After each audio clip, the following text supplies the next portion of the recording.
जय माँ विंध्यवासिनी।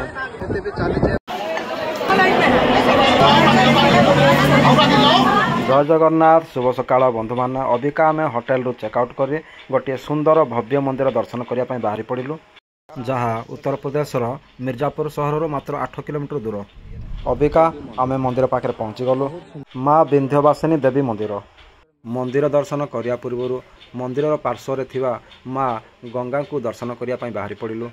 अर्थात माँ विंध्यवासिनी देवी मंदिरटी गंगा नदी कूल ही अवस्थित। एठी समस्त श्रद्धालु गंगारे बुड़ पकड़ा सहित पूजा अर्चना करुछंती।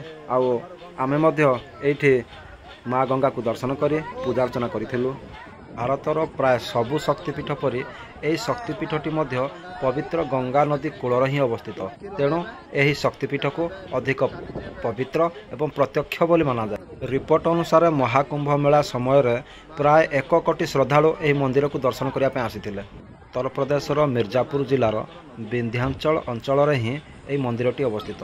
यह जगार नाम विंध्याचल होइथिबारु एठी माँ को विंध्यवासिनी बोली कहा जाए।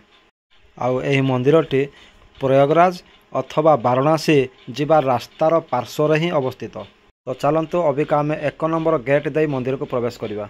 आपण माने एई जो गेट देखुचंती एहीपरि मंदिर को प्रवेश करने 5टी द्वार अच्छी।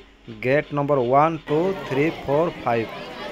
आपण माने मंदिर को प्रवेश करने पूर्व ध्यान देवे कि आपण माने केते नंबर गेट रे एंट्री करुचंती। तो अबिका आम मुख्य मंदिर पाखे पहुँची गलु। एठी श्रद्धालु मानकर भीड़ देखि आपण माने जानि पारुथिबे ए मंदिरटी केते फेमस। किछि लोक कथा अनुसार माँ दुर्गा असुर राजा महिषासुर को मारिया परे एही विंध्याचल ही रही जाइथिले। एठी माँ को दर्शन करंतु। जय माँ विंध्यवासिनी, जय माँ विंध्यवासिनी। एही सुंदर भव्य मंदिर चतुर्पार्श्व को देखि आपण जानि पारुथिबे ए मंदिरटी केते सुंदर, केते बड़ और केते मनोरम। द्वितीय लोक कथा अनुसार कंस महाराज जेतेबेले देवकींकर कन्या संतान को मारिया पई प्रयास करथिले सेतेबेले से कन्या संतान बिजुली कन्या रूप में अदृश्य हो जाइथिले। और से बिजुली कन्या एठी माँ विंध्यवासिनी रूप में पूजा पाउछंदी। दर्शक बंधु आपण माने दर्शन कर सारा पर एठी देखंतु गेट नंबर 3 लिखा है।